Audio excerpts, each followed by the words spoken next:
Hello, this week we're going to fully focus on the evaluation of manual handling tasks. I want to note that this does cover several different areas in the textbook. We'll be starting out by looking at Chapter 7, pages 511 through 563. We're going to revisit the NIOSH-Lifting equation, revisit it from hopefully your undergrad class or where you've had human factors or prevention of MSDs as a prereq. The NIOSH-Lifting equation part that we'll cover is in Chapter 2. And then a method to deal with or to make recommendations for workers that have some low back pain or LBP. That's related to Chapter 1, pages 44 through 47. Okay, so we're jumping around a little bit, but they'll all be one coherent material handling task topic. Starting out with some statistics related to low back pain, injury, and illness. It's often stated the lifetime prevalence of low back pain for U.S. adults is 75 to 80%, meaning 75 to 80% of us will have low back pain, significant low back pain at some point in our lifetime. Annually, about 15 to 29% of the U.S. adults have low back pain or are dealing with it on a yearly basis.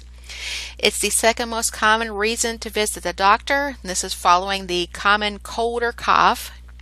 It's the second greatest contributor to disability, following arthritis. And if we look at direct medical costs, the U.S. spends about over $90 billion a year on low back pain treatment. And this amount of money is similar to what's spent on cancer treatments. So very common.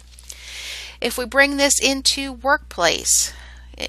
workplace, every year Liberty Mutual puts together a top 10 list of the top 10 causes of injury and illness in the workplace. Number one, year after year after year, is overexertion injuries due to lifting, lowering, pushing, pulling, holding, carrying, and throwing.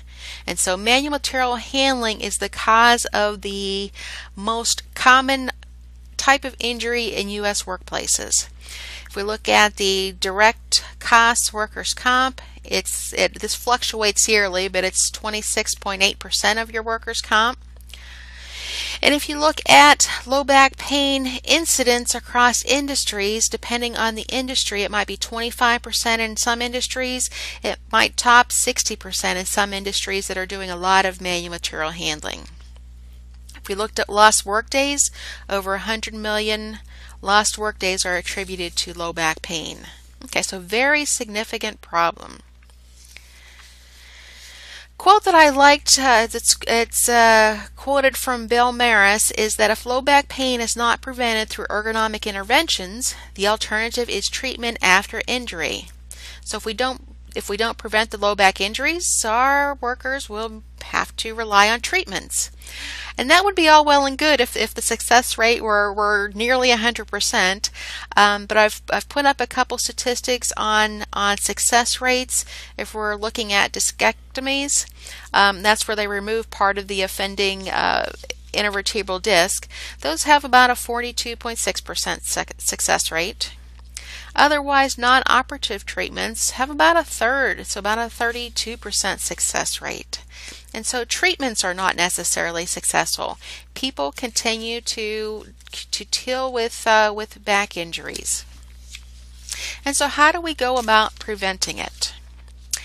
As you read through Chapter 7, one of the things I do want you to take a look at is some of these prevention strategies in dealing with musculoskeletal injuries in manual handling. And your prevention strategy really depends or can vary by the type of injury that might be occurring. If you have a muscle overexertion injury, this might be a torn tendon, a torn muscle or ligament. It might be due to a single exertion or multiple exertions. This one really, the task, it's caused because the task exceeds the strength of the active muscle groups. And so this relates back to your biomechanics, where you were looking at, did people have the joint percent capabilities to successfully do the task? In order to prevent this type of task, you want to reduce the strength requirements of the job. Okay, so muscle overexertion, reduce the strength requirements of the job. A second type of injury would be muscle overuse, and this is really in unconditioned muscle. So when people are new to the job, it might be their first few days or first week or so on the job, their muscles aren't conditioned to the job. And so they start having some small muscle fiber tears that accumulate over the day, over the week. They might have soreness for 72 hours, but they might have further aggravations that would be longer term. And so to prevent this type of muscle overuse injury, you would want to institute a break-in period, or you might call it a work hardening period, in which you ease people into these physical jobs a little bit at a time. You might start them at doing the job for 1 to 2 hours, and then gradually build up over 1 to 2 weeks up to the full 8 hours on the job. And so easing people into the job, getting their muscles used to it. Third type of injury would be an inflammatory response. This might be a tendinitis. You have acute flare-ups from continued exposure to heavy efforts, and here again reduce some of the heavy efforts. And then the fourth type would be your work-related musculoskeletal disorders. These are more of your chronic stage. It might have moved from 3, the inflammatory response, down to the chronic response. But these might be your nerve entrapments, so such as your carpal tunnel syndrome, cubital tunnel syndrome. Might be tendinitis, such as your lateral epicondylitis. It could be a bursitis in your knee or your shoulder. Joint degeneration. In this case, the cause is overexposure to the occupational risk factors, and so you'd be looking at, to prevent work-related MSDs, is reducing the exposures to these risk factors. In material handling or manual handling, general strategies to reduce risk factors, exposure risk factors. Oftentimes in safety, we rely on education of our handlers, so lifting training. A second way is to look at materials flow analysis, and this is when you're looking at the big picture, looking at the system. And then third, redesign the job in the workplace. And so starting out with education of your handlers, your lifting training, you probably all have either received and or given lifting training. And so if you think of some of the generic lifting guidelines that you've seen, heard, or you've taught, if I asked you to name 5 or 6 or 7 or 8 of these, could you come up with just some of these generic lifting guidelines that would help reduce injury?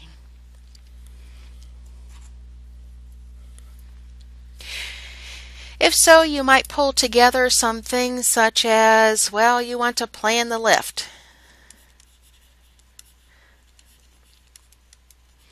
Okay, before jumping in, you want to take a look at what's the load look like, what area do you have, what might be the safest technique. So pick the safest technique, whether that's a squat down using your legs, or whether that's a bend down using your back. Sometimes you have to do that if you're trying to get something out of an object out of a bin or a box. You might have to bend over at the waist, but then you can look at placing a hand to provide some extra support. You know that you want to get a secure grip on the load. You don't want to drop it. You don't want to slip from your hands to get a secure grip. You might also have mentioned you want an open stance, so good space of support. You want to spread your legs around the object. In this picture, it has a forward versus forward foot, backward foot to keep a more stable stance. You might say things like keep the load close, to avoid that biomechanical lever effect that we saw a few weeks ago. We know we definitely want to avoid twisting, because that weakens our spine. It unevenly stresses our discs in our back. Use our larger muscle groups. Okay, so one reason why we want to bend down is to use the large leg muscle rather than the smaller muscles in our back. You might say alternate light, so rotate or alternate light to heavy task.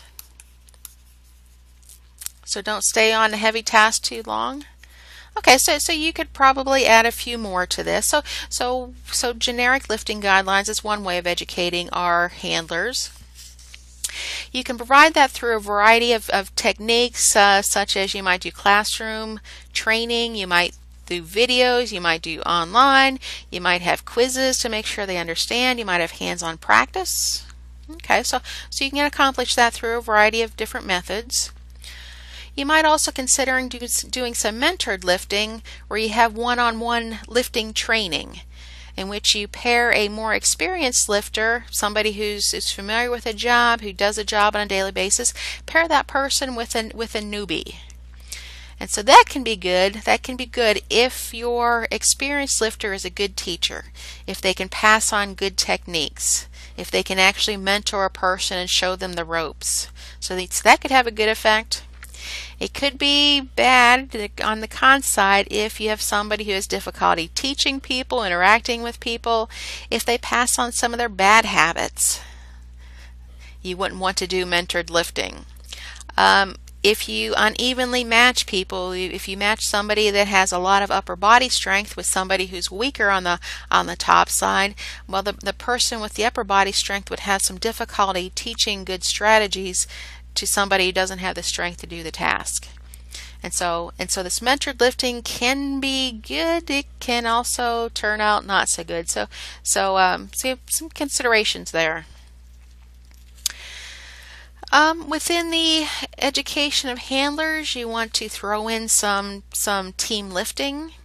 When we think team lifts, ergonomists, they want to say this as kind of our last strategy. We don't have a lot of faith in team lifting. It's not really considered an ergonomic fix because your second person is often not there. The second person is often not asked. And so it becomes somewhat unreliable to just say, well, go find somebody to help you lift. But there are some loads, such as, well, this couch at the bottom of my screen, it's awfully difficult for one person to lift, and so then naturally, of course, you move to getting help with that. You do want to do some extra training on, if you have teams lifting, you want to follow the same generic lifting guidelines, but add in this communication component. You want to assign a leader, somebody who is able to communicate that 1, 2, 3, okay, 1, 2, 3, we're lifting, 1, 2, 3, we're putting down, we're going to go this way, this is the best technique, and so on. You don't want one person to be lifting without the other, otherwise one person gets an unfair proportion of the load. If you're doing team lifting, you want to closely match strength, height, and endurance. Again, so one person doesn't get more of the load. But even though you do have two people, that doesn't mean they can lift twice as much. Instead, they can't lift. You can't simply lift what they're both capable of. You're going to have to reduce the amount they can lift by 12 to 15%. And so what does that mean? For example, if I was using my psychophysical Liberty Mutual tables and I found that what would be safe in a task is 24 pounds, if I had two people, you would think that they should be able to lift 24 pounds plus 24 pounds. Okay, so that's our starter point. That's our total. So total. We want to subtract off 12 to 15% of that. 12 to 15%. And so we're subtracting off, for example, for the 12%, we'd be subtracting off 12.12 times 24 plus 24. Okay, so that should equal 42.2 pounds. If we subtracted off 15%, doing the same thing would be our total minus 0.15 of that total. That would be 40.8 pounds. And so you can see, rather than lifting the total, recommending the total 48 pounds, we have to reduce it to offer some protection, because both people don't share the load equally. Somebody starts before the other.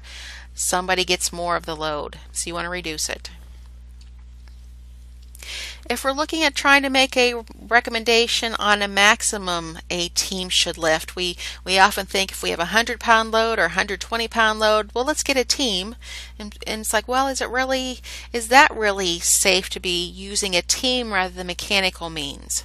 And so one way to check that out is if you look at the maximum a single person can lift in your psychophysical tables, and again this is for 75% female, you can find it on page 153. The maximum given on the Liberty Mutual tables is 23 kilograms.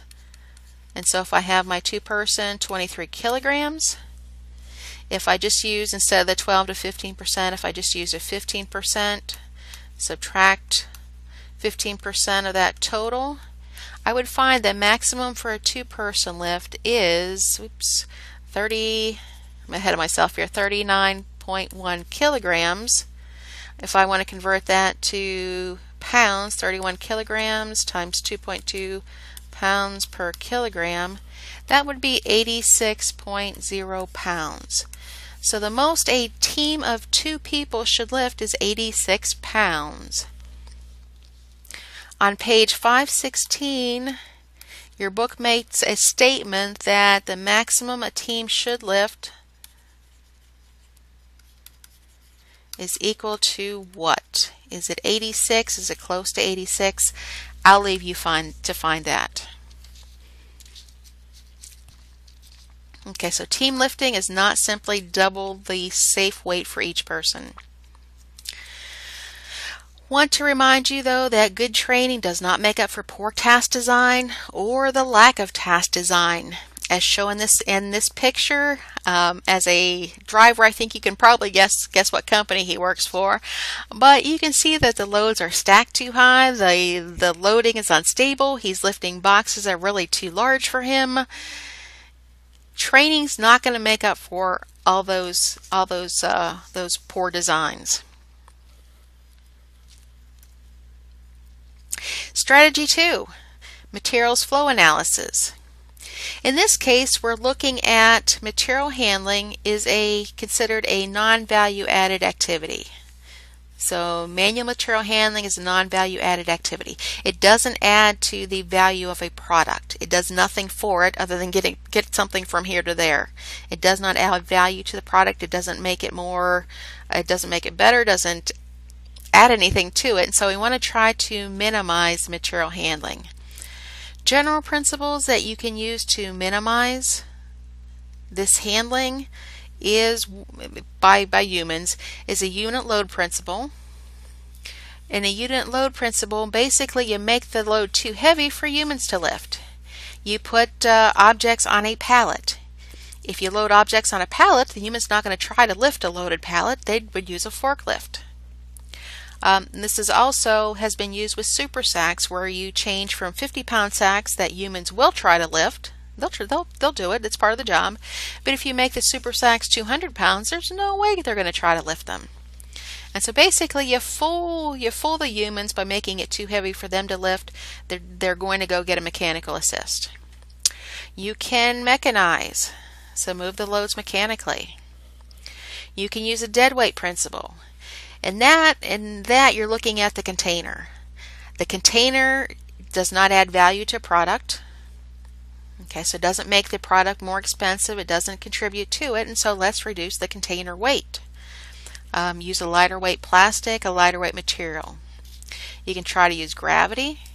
Use gravity in hoppers, chutes, conveyors. For example, he might be turning this into a gravity-fed conveyor. If it's in a downward direction. You can use automated storage and retrieval. You can use automation. And all these are meant to reduce the human handling. And then strategy 3 is to redesign the job in the workplace. You want to design the job so that most of the potential workforce can perform safely. The benefits of doing this is that you can rotate your workers. So rotate to spread exposure. Individual workers can do the job longer with less fatigue. You can fill the jobs if there are absentee people. If more people can do the job, you have more people to choose from. And you can keep people on the job longer as they age, and so oftentimes I say designed for females, but we're also considering design for some of your aging workers. And again, similar guidelines that I might have put up before in the general lifting guidelines. We want to keep loads between the knees and the shoulders, so in the 20 to 45 inch range, because people are weak reaching overhead. You don't want them to reach towards the ground. Keep the load close, so close within 14 inches of your spine. Stop the lifting, instead push or pull, slide it. You can also look at improving grasp by using straps, tools, and devices, such as we have some straps, a person's lifting a refrigerator or a freezer. You've got a couple team lift here. It's hard to get a grip on, so let's add something to give them a grip. Or this one, add this handle to a cardboard box.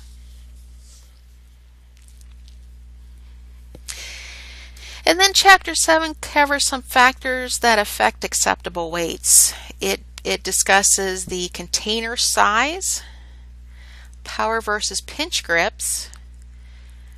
People can develop carpal tunnel syndrome from carrying, and so you would want to look at the wrist angle. And then also environmental factors. If a person's going to slip or trip, if they can't get a good grip on the load, if the load is unstable, if it's a grain sack or powdered chemicals, that's going to affect acceptable weights. And so looking at how do we determine what weights are acceptable, we have biomechanics was one method, we have psychophysics was another method. Now we're going to move into a review of the NIOSH lifting equation.